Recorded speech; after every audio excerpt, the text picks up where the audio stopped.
Released a survey last week of members who report losing about 40 grand on average because they can't do short-term rentals. Jacqueline, can you give us some background here? Many Airbnbs have been illegal for years, right? Yes, exactly like David said. They did flourish, though. They were a popular alternative to hotels because they have kitchens or maybe they can accommodate larger groups. But the key before was enforcement. It was really hard to track down these illegal hotels unless someone complained about them because they were kind of processed by Airbnb or Vrbo or whatever. The trick of the new local law is that it blocks payment processing unless the property is registered with the city. And so Local Law 18, which kicked in last September, has made all the difference as we're seeing in the data. Well, David, let's look at the choices facing New York City tourists without all of those Airbnbs. Are hotels keeping up with demand? Well, listen, you like New York? What about West New York? It's a beautiful little city along the Hudson River, great views of the Manhattan skyline, easy access to Lincoln Tunnel. You know, there's plenty of places in Hudson County just like that. I see where you're headed here. You know, this isn't a Hudson County Tourism Bureau commercial. You don't have to go to New Jersey. You know, there are, as Jacqueline mentioned, several Airbnb units still on the website. There's places still listed on Vrbo, other short-term rental platforms where owners have registered with the city. And then there are a lot of hotels in New York City, of course. A couple problems, though. There's fewer rooms available because there are fewer people who are doing these short-term rentals, so a little more demand. At the same time, there's also thousands of people experiencing homelessness who are being housed in commercial hotels. So right there, that's taking some of the supply off the market. But I guess maybe you get lucky. Maybe you have an aunt with a friend who's got a pull-out couch. Oh, boy. So at the same time that we're seeing Airbnb rooms go away, there's also a lack of hotel rooms. That's correct. You can read more of Jacqueline and David's reporting at our news site, Gothamist. Thanks for joining us. Thanks for having us. Thank you. WNYC supporters include BAM, presenting musical visionary Andre 3000, and 2 nights of transcendent improvisation and unbounded collaboration. 2 performances October 25th and 26th. Tickets at bam.org. The Marketplace Morning Report is next, followed by the BBC NewsHour at 9 here on WNYC. And let's check in with London to see what they're working on. Good morning, BBC. Good morning, WNYC. I'm Celia Hatton. On today's NewsHour, probing Vladimir Putin's red lines. Will the U.S. grant Ukraine's demand to fire long-range missiles into Russia? And the excitement surrounding China's unlikely football stars. That's BBC NewsHour, coming up at 9 on WNYC.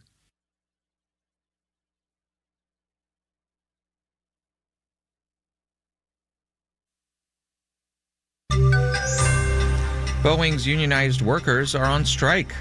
Marketplace Morning Report is supported by Schwab. Schwab offers investors choices like full-service wealth management, self-directed investing options, and trading on Thinkorswim.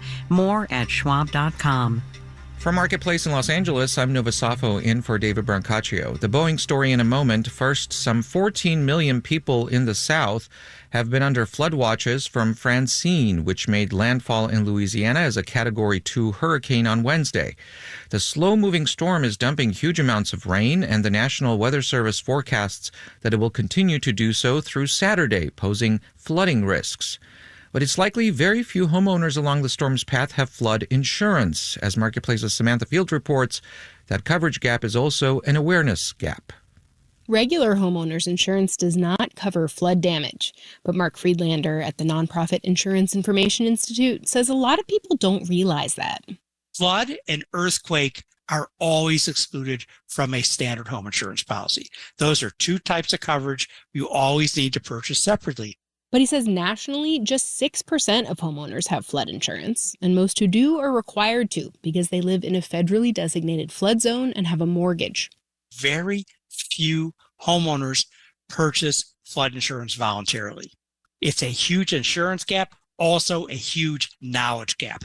But Don Griffin at the American Property Casualty Insurance Association says even when agents make it clear that regular policies don't cover flooding, most people just don't think it's going to happen to them, and it's an extra cost that's $600-700 on average a year.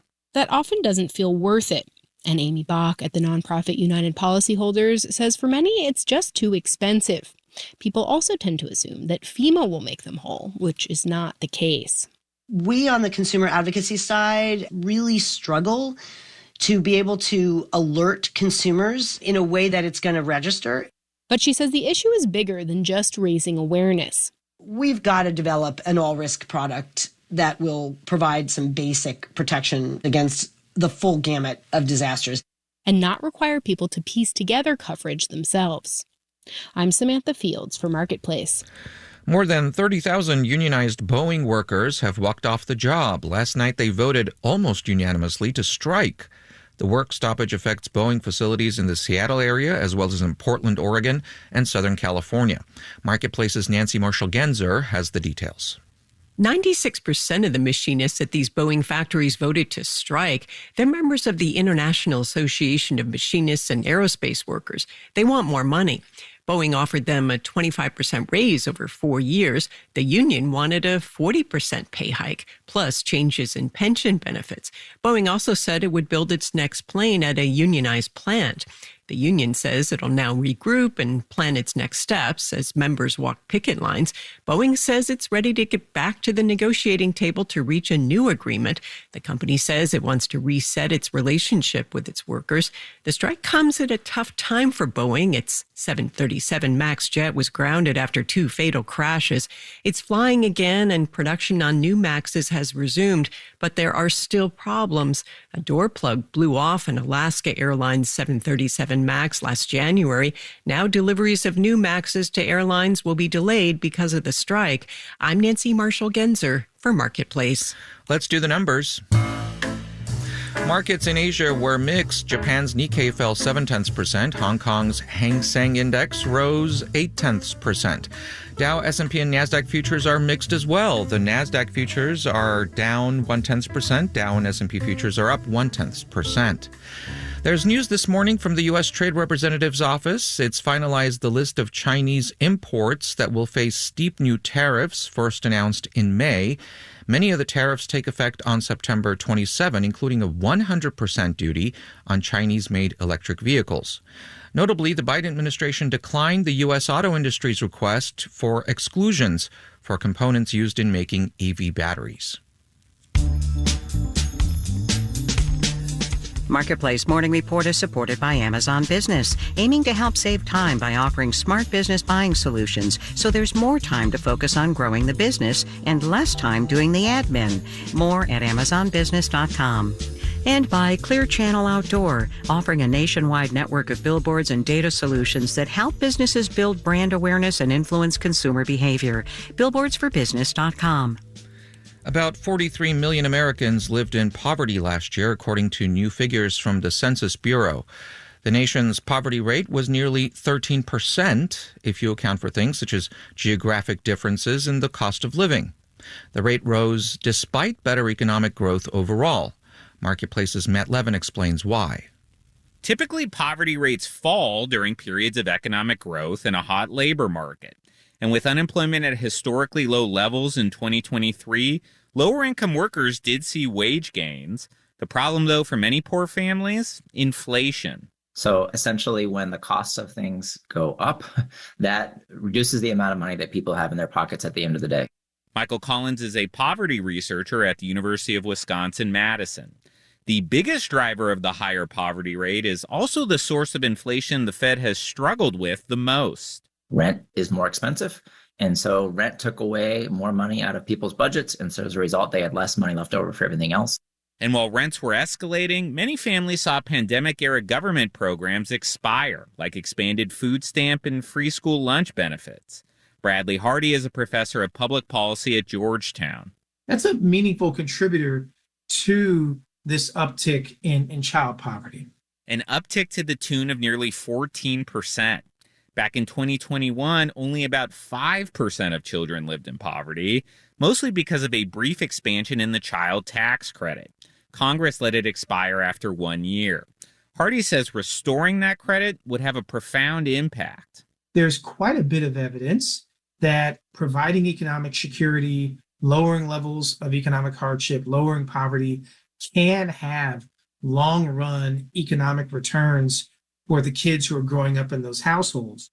The credit was pretty popular with Americans across party lines, which may be why Democratic presidential nominee Kamala Harris and GOP vice presidential nominee J.D. Vance have both expressed support for bringing it back. I'm Matt Levin for Marketplace. Our executive producer is Kelly Silvera. Our digital producer is Dylan Mietnin. Our engineers are Brian Allison, John Brewington, and Jason Dueller. In Los Angeles, I'm Nova Safo with the Marketplace Morning Report.